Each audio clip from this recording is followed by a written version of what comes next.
నమో శ్రీనివాసాయ నమః. నమో వెంకటేశాయ నమః. అందరికీ నమస్కారం అండి.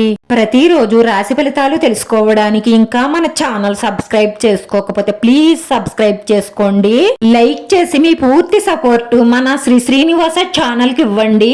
ఈ వారం రాశి ఫలితాలలో గోచార్య రీత్యా వృషభ రాశి వారు ఎటువంటి శుభాశుభ ఫలితాలను పొందుతారో తెలుసుకోవడానికి ఈ మన వీడియోని ఎక్కడా స్కిప్ చేయకుండా చివరి వరకు చూడండి. ప్రేమైన వారి కోసం సమయాన్ని వెచ్చించండి. ప్రేమ స్నేహ సంబంధాలు బలపడతాయి. ఒకరి సలహా వల్ల మీ ఆర్థిక పరిస్థితిని దృఢపరుచుకుంటారు. మీ కుటుంబ సభ్యులు మీకు సహాయపడుతూ మీకు ప్రేమను అందిస్తూ ఉంటారు. అభిప్రాయ భేదాలు కారణంగా బంధుత్వాలు దెబ్బతినే అవకాశాలు ఉన్నాయి కాబట్టి జాగ్రత్త.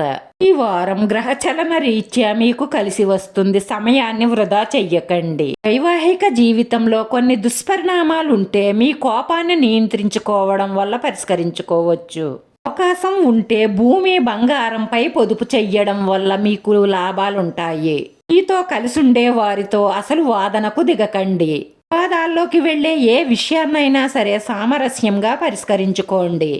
అనే అందమైన చాక్లెట్ ను ఈ రోజు మీరు రుచి చూడబోతున్నారు. విద్యార్థులు కష్టపడి చదివితే తప్పకుండా విజయాలను సాధిస్తారు. మీరు ఎంతో నమ్మకంగా నమ్మిన ఒక స్త్రీ మిమ్మల్ని వెన్నుపోటు పొడిసే అవకాశాలు ఉన్నాయి. మిమ్మల్ని కాదని మోసం చేసి వేరే వారి ఆకర్షణలో పడతారు. దాంతో మీరు చాలా బాధపడతారు. కానీ మీ తల్లిదండ్రులు మీకు చాలా ధైర్యం చెప్తారు. వారి సపోర్ట్ తో మీరు డిప్రెషన్ నుంచి బయటకు వస్తారు. ఈ వారంలో మీకు బాగా అర్థమయ్యేదేమిటి అంటే మీ తల్లిదండ్రులే మీ నిజమైన స్నేహితులు. మీకెలాంటి కష్టంలోనైనా సరే తోడుగా నిలిసేది వాళ్లే అని అర్థమవుతుంది. జీవితం విలువ, తల్లిదండ్రుల విలువ తెలిసిన వారికి అదృష్టం వెన్నంటే ఉంటుంది. నిజమైనటువంటి స్వచ్ఛమైనటువంటి ప్రేమ మీకోసమే ఎదురు చూస్తుంది. మిమ్మల్ని వదిలి వెళ్లిపోయిన వారి గురించి ఆలోచించవలసిన, బాధపడవలసిన పనే లేదు. క్లారిటీని మెయింటైన్ చెయ్యండి. విస్తరణ పనులు ఊపందుకుంటాయి. అవసరమైన సమాచారాన్ని అందుకుంటారు. నిర్వహణ పనుల్లో ఓర్పు వహించండి.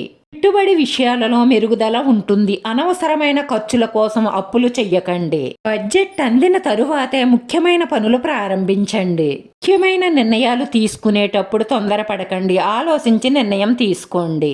స్నేహాలకు, చెడు అలవాట్లకు దూరంగా ఉండండి. మనసుకు సంబంధించిన విషయాలలో కొంచెం ఓపిక పట్టండి. ఈరోజు పరిహారంలో బాదం ఆకు తీసుకుని దాని మీద స్వస్తిక్ వేసి ఓం క్రీం శ్రీం అని రాసి గ్రంథంతో ఓంకారం రాయండి. దాన్ని మీ పూజా మందిరంలో మీ ఇష్టదైవం పాదాల దగ్గర ఉంచి పూజ పూర్తి చేసుకోండి. ఇలా చేయడం వల్ల మీకున్న ఆటంకాలన్నీ తొలగి శుభ ఫలితాలు కలుగుతాయి. అలాగే మనసులో ఉన్న మంచి సంకల్పాలన్నీ నెరవేరి మానసిక ప్రశాంతత లభిస్తుంది. రాశివారి అదృష్ట సంఖ్య 5. ఈ రాశి వారికి కలిసొచ్చే రంగు తెలుపు రంగు. వీడియో నచ్చితే లైక్ చేయండి, షేర్ చేయండి. లైక్ మాకు ఎంతో విలువైంది. మీరు లైక్ చేయడం వల్ల ఈ వీడియో కొంతమందికి చేరుతుంది. నా శ్రీనివాస ఛానల్ ఆదరించండి. అందరికీ ధన్యవాదాలండి. నమో వెంకటేశాయ నమః.